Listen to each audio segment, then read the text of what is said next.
Taste the Daily. irregular periods என்னதான் பண்றது? உங்க பிரச்சனைகளை கட்டுப்படுத்த லயன் டேட் சிரப் தினமும் 2 ஸ்பூன்.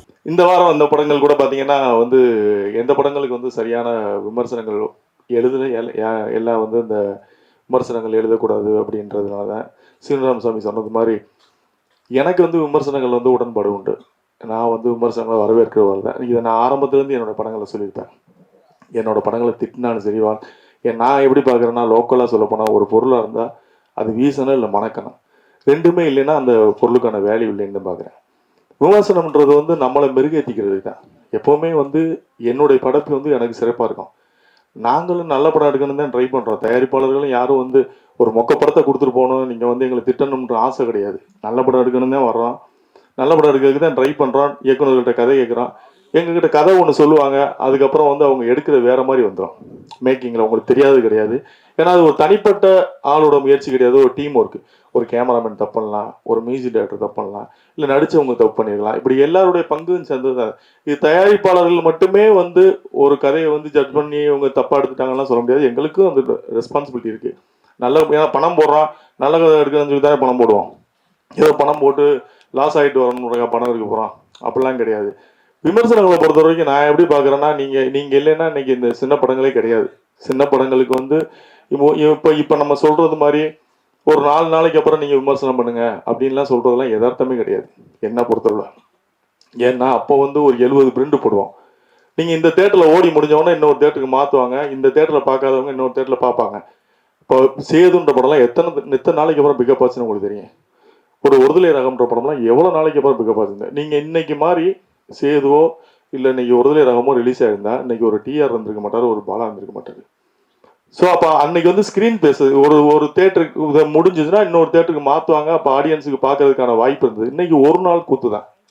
காலையில் 11 மணிக்கு ஷோ ரன் ஆச்சுன்னா அந்த ஷோவுக்கு ஆள் வரலைன்னா அடுத்த ஷோ 2:30 ஷோ இருக்காது. அந்த படம் தூக்கிடுவாங்க.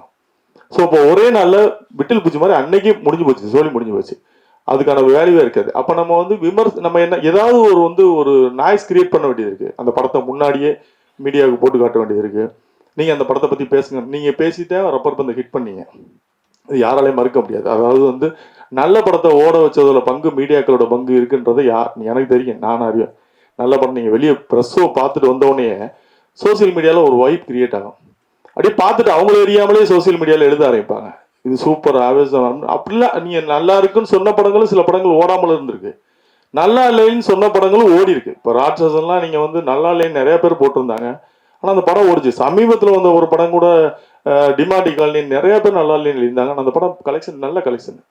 ஸோ அப்போ நம்ம எல்லாரோட பார்வையும் ஒரே மாதிரி இருக்காது.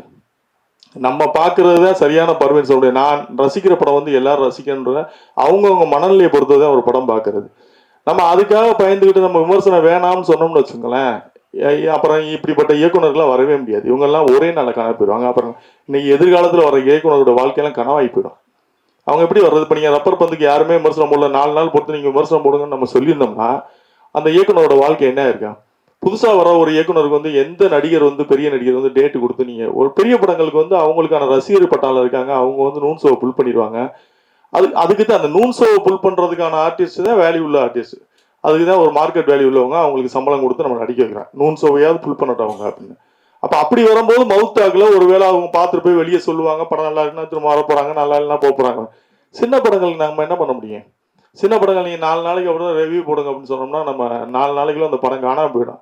வந்தன்னைக்கே காணாமல் போயிடும். 4 நாளைக்கு அப்புறம் நம்ம தான் உட்காந்து தனியாக பார்த்துக்கிட்டு இருக்கோம், ஆள் இருக்காது. அதனால இது நம்ம மீடியாவும் தயாரிப்பாளர்களும் ஒரு இணக்கமான முடிவு எடுத்து போக வேண்டியது. அதனால் இந்த சினிமா நல்லா இருக்கணுன்றதுல உங்கள் பங்கு மிகப்பெரிய பங்கு.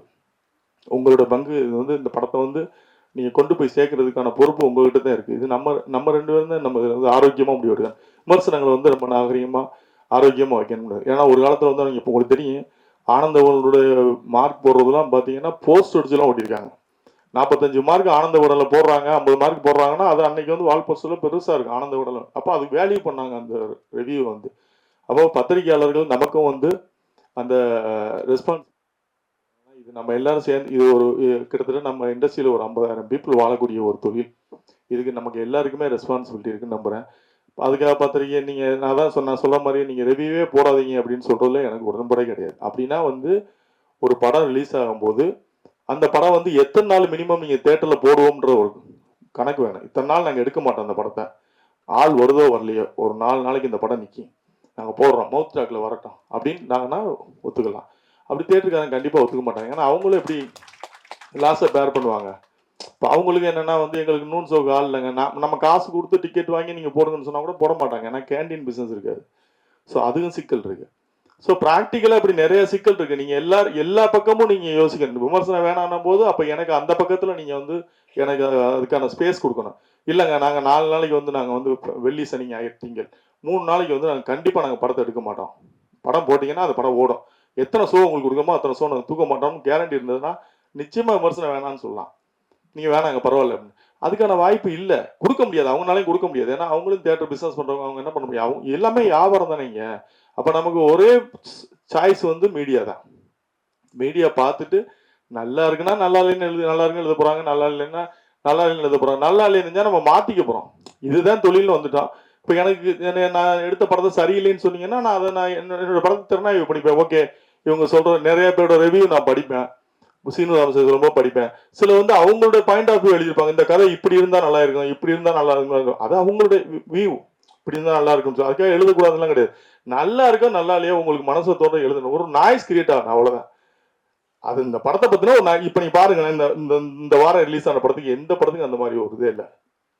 பாவம் இந்த வாரம் ரிலீஸ் ஆன படங்கள்லாம் வந்து இந்த ஜீப்ரான்னு ஒரு படம் வந்துச்சு, எனக்கு எனக்கு எனக்கு ரொமான்ஸ் மட்டும் இந்த ஒரு படம், எந்த படமே எந்த இதுலேயுமே வந்து ஒரு நாய்ஸ் கிரியேட் பண்ணல.